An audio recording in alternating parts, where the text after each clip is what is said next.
현재 대만에서 반일운동 조짐이 보인다는 초유의 사태가 등장해 논란이 되고 있습니다. 하지만 이것이 다른 것도 아니고 일본 언론에서 직접 문제를 제기하며 등장한 것입니다. 일본 한 매체는 대만에서 반일운동의 폭동 조짐이 보인다며 우려를 나타내고 있습니다. 게다가 미국까지 일본으로 인해 개입이 되었다면서 매우 다급한 상황을 드러내고 있는 것입니다. 대만에서 반일운동이 일어난다는 것은 오랜 양국의 관계를 봤을 때 상상하기 어려운데요. 우선 대만은 일본의 식민 지배를 당했음에도 불구하고 한국과는 180도 일본의 다른 태도를 보입니다. 한국에서도 대만을 분명한 친일 국가로 분류합니다. 그에 대해서 일본이 한국에는 강경한 식민 정책을, 대만에는 온화한 식민 정책을 썼기 때문이라고 하는데요. 한국은 중국과 연결되어 대륙으로 뻗어나가는 전진기지로 매우 중요한 전략 포인트로 여겨졌으나 대만은 중요도가 떨어져 적당한 통치를 했으며 오히려 과거 일부 대만인들은 일본을 통해서 대만의 인프라가 발달하고 근대화가 되는데 큰 도움이 되었다는 식민사관을 갖게 된 것이죠. 그래서인지 대만에선 월드컵 때 일본 경기를 중계하며 대만 아나운서는 일본 셔츠를 입고 응원하는 등 한국 입장에서는 과도한 대만의 친일적인 모습이 이해가 가지 않는다는 반응이 많이 나왔습니다. 그런데 최근 대만이 더 이상은 일본과는 엮여서는 좋을 게 없다며 폭발하는 반응이 나오고 말았습니다. 물론 최근에 대만이 일본과 여러 가지가 엮이면서 문제가 나오고 있는 것은 틀린 말은 아닙니다. 지난 4월 대만의 열차 사고가 일본의 히타치 제조 기차에서 발생하면서 큰 사회 문제를 일으켰던 것입니다. 대만에서 일본에서 만든 열차 사고가 생긴 것은 이번이 처음이 아니고 2018년에도 있었는데요. 당시에도 18명의 사망자가 나왔는데 애초에 일본의 열차 제조사의 설계 오류로 원인이 나왔습니다. 이로 인해 대만은 일본에 손해배상 청구를 하는 등 한 차례 일본과 악연으로 엮인 적이 있습니다. 하지만 이번엔 열차 사고로 인해 50명이 사망하는 초대형 사고가 일어나며 문제를 더욱 키운 것입니다. 또한 최근 수에즈의 대만 에버그린사의 선주가 일본의 쇼웨이 기선으로 알려져 있으며 이집트 당국에 수천억 원을 물어줘야 하는 상황이 나오는 등 일본과 악연이 이어지고 있는 것입니다. 물론 사고라는 것은 우연적으로 일어나긴 하지만 일부 대만 누리꾼들은 일본과는 손절해야 한다, 일본이 대만에 큰 피해만 끼치고 있다라는 의견이 다방면에서 퍼지고 있는 것입니다. 하지만 이번에 터진 사건은 그야말로 초대형 사건으로 미국까지 개입이 되고 있는 것인데요. 최근 일본에서 대만의 아스트라제네카 백신을 무상으로 124만 회를 기증해서 양국의 우정을 잘 나타낸 바 있습니다. 하지만 대만 내 일본인들이 이를 거부하면서 아스트라제네카 백신 접종에 큰 문제가 생긴 것까지 알려져 있는 상황입니다. 그래도 대만 당국은 큰 문제가 없다고 생각을 했습니다. 왜냐하면 지금까지 아스트라제네카 백신에 아주 큰 문제가 없었습니다. 아스트라제네카 백신은 한국에서 40만 회 분이 생산되어 유럽을 통해 다시 대만으로 수입되어 접종을 잘 마쳐왔습니다. 지금까지 한국산 아스트라제네카 백신의 부작용은 단 한 건으로 30대가 맞은 뒤에 혈전 증상을 보인 것으로 알려졌습니다. 30대 환자는 가슴 통증 등과 지속적인 고열을 호소했지만 병원으로 옮겨져 곧 안정되었고 회복되었습니다. 그렇기 때문에 일본의 아스트라제네카 124만 회를 기증받는 데 있어서 대만 당국은 크게 기뻐했던 것입니다. 게다가 알려진 대로 화이자는 중국이 대만 판권까지 가지고 있어 수입이 매우 어려운 상황입니다. 따라서 아베 신조 전 총리가 강력하게 추진했다는 대만 백신 기부가 대만을 구할 것이라는 소문이 났습니다. 이는 미국의 의중을 읽은 일본 보수 정치인들과 특히 아베 전 총리의 아이디어 가운데 이루어졌습니다. 대만은 아베 총리를 매우 좋게 생각하고 있으며 당시 양국의 관계가 더욱 끈끈해진 바 있습니다. 대만 101 빌딩에서도 양국의 우정을 표현했습니다만 대만 길거리에서도 이러한 현수막이 걸렸습니다. 대만 거리에는 고마워요 일본 감사합니다라는 현수막이 주스 가게에 걸린 모습이 등장했습니다. 해당 주스 가게에는 내점하는 일본인 고객에게 망고 주스 한 잔을 무료로 드립니다라는 글귀도 써져 있습니다. 대만에 거주하는 일본인들은 정부가 한 일인데 오히려 내가 감사를 많이 받고 있다고 전하면서 내가 한 것도 아닌데 빵이나 음료를 받고 있다며 다소 당황스러운 점도 있다고 전하고 있습니다. 하지만 이런 좋은 분위기가 순식간에 전환되면서 반일운동 폭동 조짐까지 보인다고 하는 것인데요. 일본 백신이 도착한 이후 6월 15일부터 고령자 중심으로 아스트라제네카 백신이 접종되기 시작했는데 그때부터 노인 42명이 사망했으며 36명은 백신 접종 직후 바로 사망한 것으로 나온 것입니다. 대만 애플데일리 인터넷판에 따르면 6명은 관계가 없으나 나머지 36명은 백신과 관련 있을 수 있다면서 연일 대만에서 일본 아스트라제네카 백신 접종 후에 4일 만에 36명 사망자가 나왔다며 톱 기사로 다뤄지는 것입니다. 이러자 현지에 거주하는 일본인들은 대일 감정이 악화되고 있는 상황이 눈에 띄게 포착된다고 합니다. 왜냐하면 한국산 아스트라제네카 백신을 맞았을 때는 단 한 건만 이상이 있었고 그것도 곧 회복이 되었었는데 일본에서 도착한 백신은 어디엔가 큰 문제가 있었던 게 아니냐는 의혹이 제기되는 것입니다. 안 그래도 일본에서 상당수의 백신이 보관 문제로 폐기되는 문제가 속출하고 있었던 상황입니다. 게다가 이번 아스트라제네카 백신은 유통기한이 길게 남지 않아 일본에서 오랫동안 머물렀던 백신이었습니다. 따라서 얼마든지 보관 문제가 있었을 수 있으며 이를 대만으로 보낸 게 아니냐는 의견이 나온 것입니다. 이 때문에 대만 당국은 즉각 아스트라제네카 백신 접종 중단을 빠르게 검토하고 있는 것으로 전해지고 있습니다. 게다가 문제는 이런 사건이 일파만파 커지는 상황이 등장하자 미국까지 개입이 되는 모습인데요. 미국은 일본과 함께 이번 대만 백신 기부를 주도하며 중국발 백신 침투를 경계하는 전략을 폈습니다. 미국도 얀센 75만 회분을 대만에 기증하면서 일본과 동시에 대만 백신 공급에 나섰는데요. 그런데 대만에서 화이자 백신을 구하기가 어렵고 일본발 아스트라제네카 문제가 본격적으로 폭발하자 이를 진화하기 위해서 자국에서 모더나 백신 200만 회를 긴급 수혈할 것을 발표했습니다.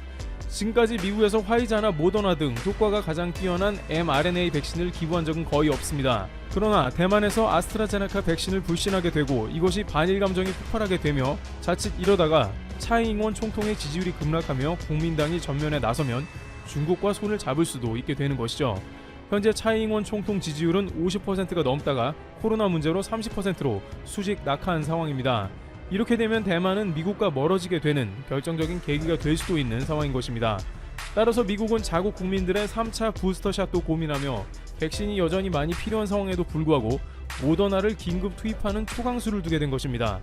이에 대해 여러 가지 말이 나오고 있습니다. 일본 아스트라제네카 백신이 안전하게 접종이 이루어졌다면 미국이 나섰을까 하는 점도 제기되는 것입니다. 결국 일본 백신 문제는 대만을 곤란에 빠뜨렸으며 미국까지 크게 놀라게 한 상황을 보인 것입니다. 일본의 겐다이 온라인 등은 이에 대해서 우정으로 제공한 백신 때문에 정변이 일어날 수 있다라면서 일본발 아스트라제네카 백신이 우정이 아니고 양국 간의 금이 가는 결정적인 계기가 될 수 있다고 우려하고 있습니다. 이러한 뉴스에 대해서 일본에서는 미안해하는 게 아니고 오히려 매우 불쾌하는 모습이 나오고 있는데요. 일본 네티즌들은 36명에 대해서 일본 백신과 확실한 연계 관계가 있는지 어떻게 알 수 있는가, 혹은 백신을 줬는데 불평이 많은 것 같다, 대만은 그럼 중국산 백신을 맞을 것이란 말인가 라면서 오히려 대만에서 큰 소란을 떨고 있다는 식의 반응을 보이고 일본 책임이 아니라는 것입니다. 그러면서 이것이 아스트라제네카 백신 책임이지 왜 일본 책임으로 몰아가는지 이해할 수 없다는 반응도 나오는데요. 일본에서 보관 문제가 있었을 것이라는 생각은 전혀 하지 않고 있는 분위기가 감지되고 있습니다. 실제 주 대만 일본 대사관은 이에 관한 질문에 대해 아무런 답변을 하지 않고 회피하는 것으로 보입니다.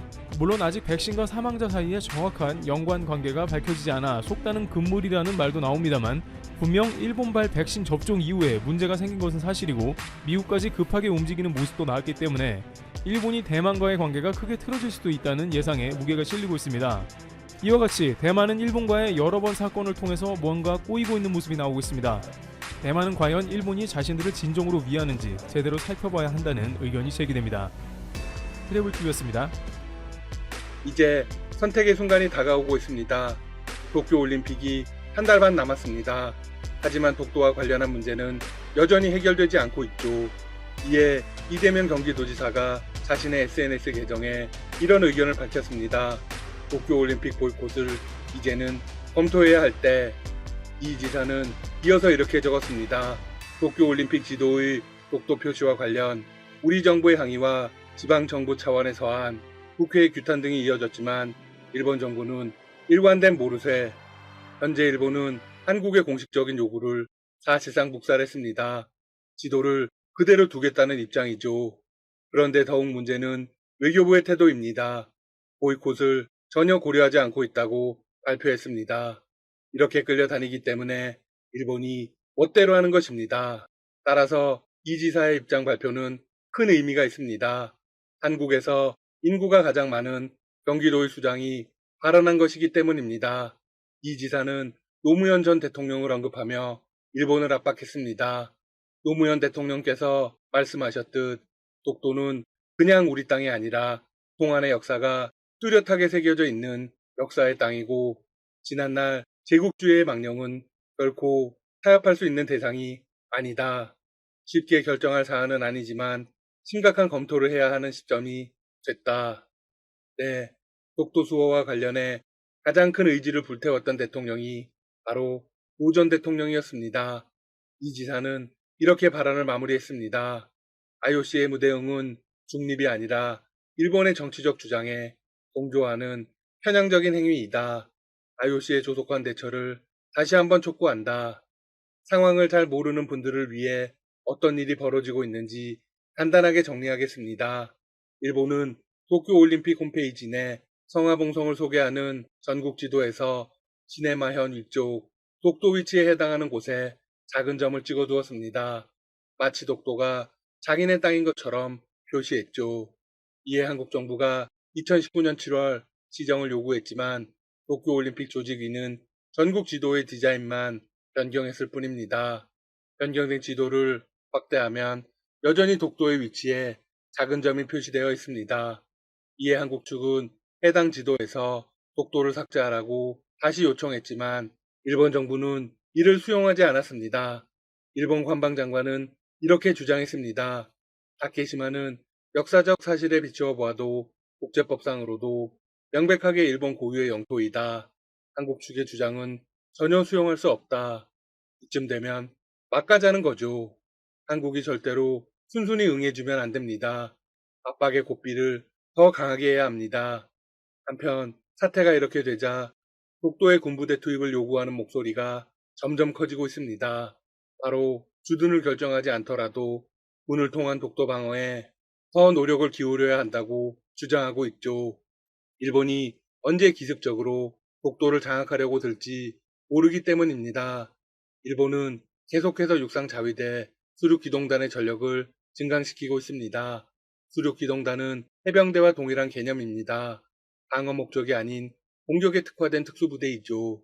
이는 향후 우리의 안보에 잠재적 위협 요소가 틀림없습니다. 언제든 독도에 상륙할 수 있다는 걸 의미하기 때문입니다. 이 부대의 창설 목적이 도서 방어와 탈환입니다. 명목적으로는 중국과 센가쿠 열도 분쟁 때문이라고 이야기했습니다. 하지만 공격의 방향이 독도로 향할 수 있다는 게 대부분 군사 전문가들의 분석입니다. 따라서 한국은 이번 도발을 계기로 독도 방어를 훨씬 보강해야 합니다. 그리고 대대적인 독도 방어 훈련으로 일본에게 경고를 날려야 합니다. 실제로 정부는 지소미아 종료를 선언한 직후 전격적으로 독도 방어 훈련에 돌입한 적이 있습니다. 당시 우리 해군은 첫 이지스 구축함인 7,600톤급 세종대함함과 해군 해경 함정들을 독도 주변으로 모았습니다. 해군 특전 요원들이 해상 기동 헬기에서 한 명씩 내려 적의 동태를 살피고 이어 육군 특전사와 해병 기동대원들도 독도 상륙 작전을 펼쳤죠. 훈련 이름도 바꾸었습니다. 원래는 독도 방어 훈련이었지만 현재는 동해 영토 수호 훈련입니다. 한국은 더 대대적인 훈련을 통해서 일본에게 독도를 넘볼 수 없다는 걸 알려야 합니다. 이번 사태에 대한 대응으로도 훈련이 필요합니다. 북한은 도쿄올림픽에 공식적으로 불참을 선언했습니다. 그리고 일본의 독도 도발을 강하게 비판하고 있죠.